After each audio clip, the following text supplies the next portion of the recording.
This one behavior is to blame for so much of your heartache and heartbreak in relationships. I see all my friends doing this, and I can only say or recognize this from my own experience. So to understand this one behavior, the one thing that I recognize that is so detrimental to relationships, for this reason.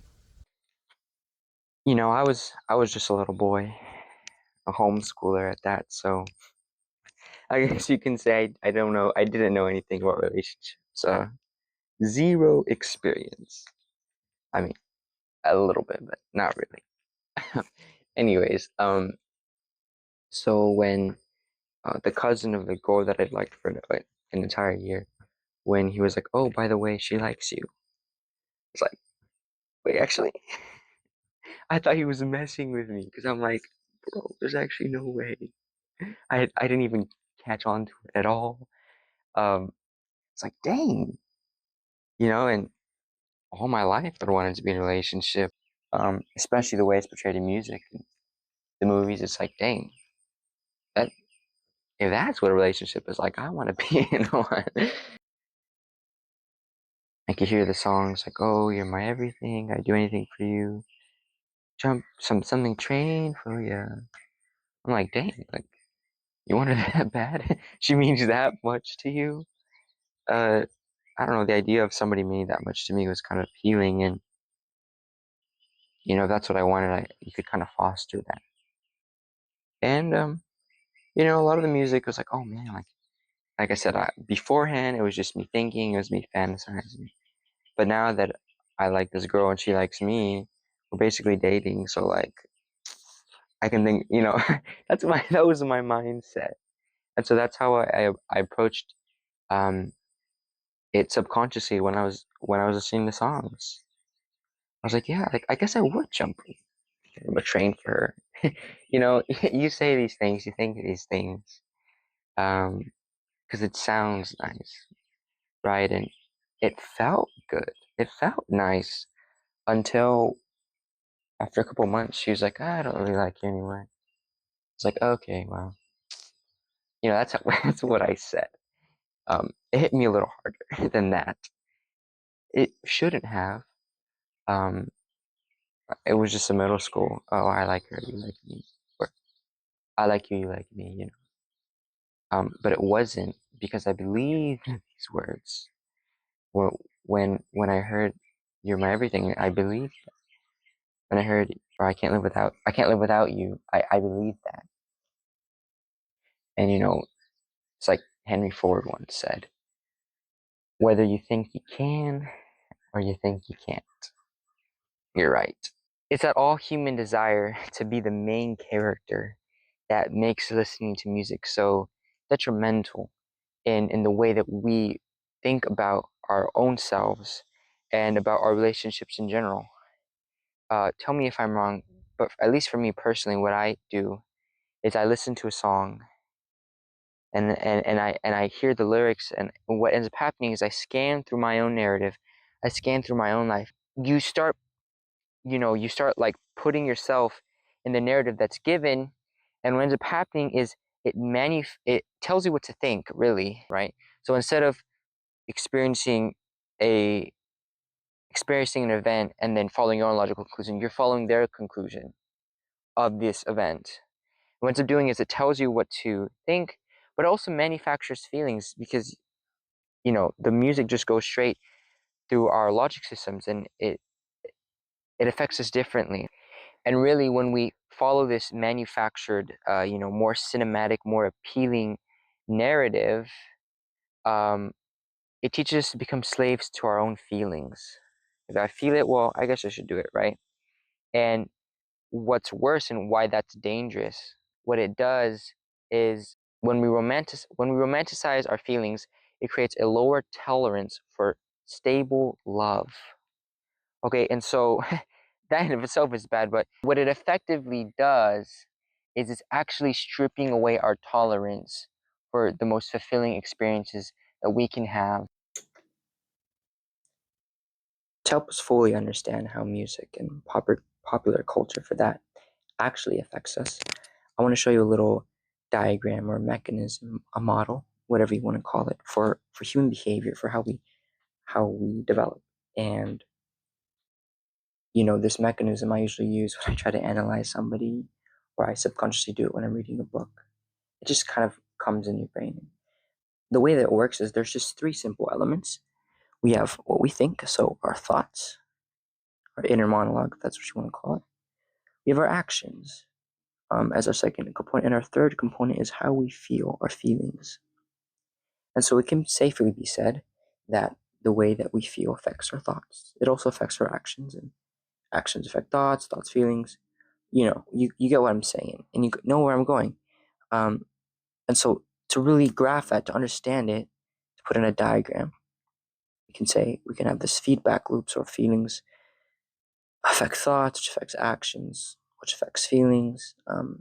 Forever loop. Just to be correct, you can go this way as well. This infinite loop goes on and on and on. And at some point, the way this cycle, our brain turns these into beliefs. And so over time, we have our belief system is based off of this. And like I said, or it's a little oversimplified, but it helps us truly understand, just to get down to the basics of things. We talked earlier about how when you listen to music, you're given a narrative that, I listen to music and I want to follow that narrative. I want to be the main character. Many times it's much more attractive than my everyday life, and so you're sucked into this, and really you're being told what to think. So that's control of your actions, or at least deeply affects it. You can also say the same with feelings, that, music is certain wavelengths. When humans come in contact with certain wavelengths, they just feel a certain way. It's literally just biological. It's science. And it feels good, so why not go along with the feelings? So music, what it does is affects the way how we feel. Okay, so we have thoughts and feelings. And so to the people who say, "Oh well, music doesn't affect me; they're just words. I don't even listen to them. I don't even listen to the words. I just listen to the beat." No, because if something is affecting the way you feel, something's affecting the way you think. On both sides, it's doing a double whammy: feelings and thoughts. It's going to affect the way that you act. It's plain and simple. Okay, and so whether you're consciously being affected or impacted, whether you accept it or not, it's the truth. And this is how music not only affects our actions, but eventually it dictates our belief system. One of the ways that music and just popular culture in general has affected the way that I think and just my mindset, who I am, my actions, is that I've learned, oh, let's go.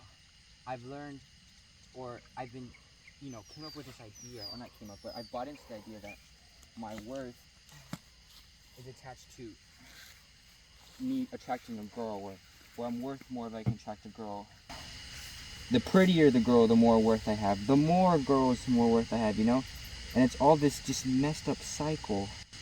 It's a lot like what I'm doing. That's the way I've learned it. Whether you want to say it or not.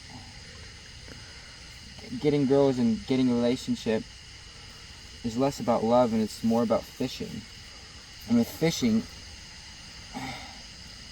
all it's about is adding to the collection.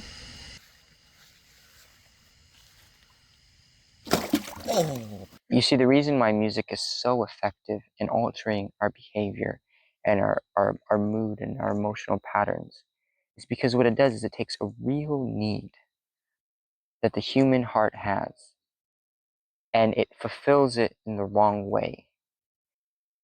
What it does is it twists a God-given gift, and it twists our mindset to where that we aren't even able to experience and to live actual love, because we ourselves, by what we think and the expectations that we have, we are not we're blocking ourselves from such love.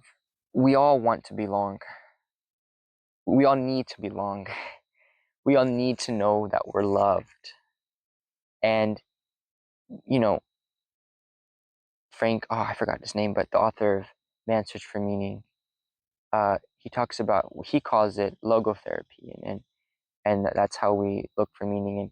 And the Bible says God has placed eternity within our own hearts, and I can go on with that. But whatever you want to call it, we all have a desire for more. And so when the lyrics of songs, either subtly or very overtly, they talk about another person as being in everything, our mind, even though it doesn't happen consciously, our mind subconsciously think, oh, this is the answer to my problem. This is, you know, this is how you're fulfilled. And see, the problem with that is that you're placing, you know, the strongest desire of humans, the desire for meaning, and you're putting that into the hands of a person who, by nature of being human, is selfish and who will fail, period. And that is just such a fragile place and really an unhealthy place to be in. So, what now, Isaac? Do you say don't listen to music ever again, or at least popular music? And that's a tough question, and it's a hard pill to swallow. But let me just tell you what I do, and you reason for yourself. See what you have to say in the comments. Um, I don't listen to popular music hardly at all, for the very reason that I know that it has control over me, and that it affects my mindset, and it lowers my tolerance for stable love. All the reasons I mentioned. Okay. Um, Many times when I feel down, or when I'm just in an emotionally high position, I'm not really thinking. I'm not using my brain to think, rather my emotions to think. I go back to music knowing what it's going to do to me. It's the very reason I go back. And I get it. It's like, well, that's the whole point of listening to music, because of the way it makes me feel, you know? And I mean, I can't blame him. I still do it to this day sometimes against my better judgment. And I feel like I've had this realization of how music affects me, and I didn't do anything about it for a long time. And what changed, what made me actually, you know, what made me actually say, you know what, I'm not going to listen to this type of music anymore, was that I began to have a purpose in life. I began to have goals, and not just, and I don't want to say like, oh, I get rich, or like, be comfortable. No, it was more like I knew and I know that God has a very purpose for my life, and that I'm going to make a difference in this world because of who He is. And He's changed my life so much. And so it was hard to give it up. It was, and it sometimes is. You listen to music at the start, like, man, you just kind of listen to more of it, right? Um,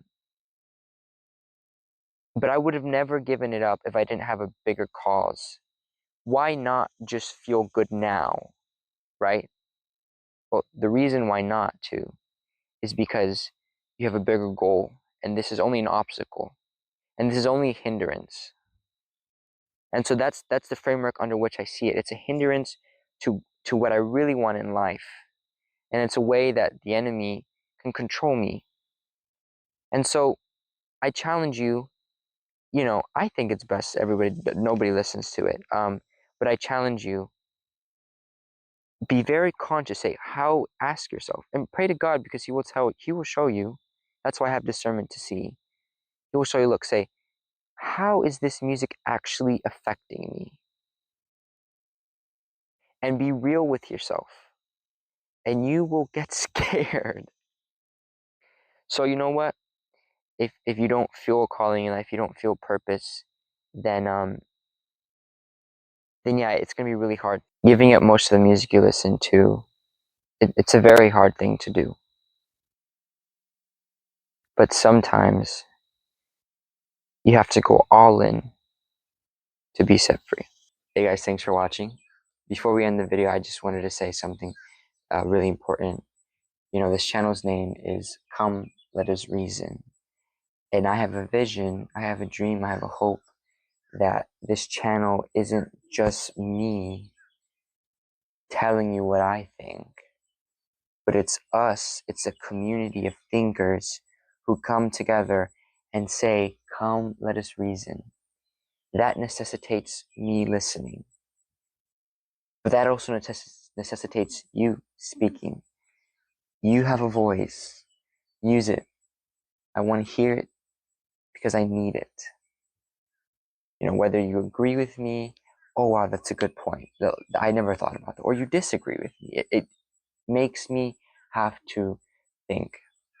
And so my goal is for every single video, I make a follow-up video based on what the comments you guys have. But that is going to be based on some requirements.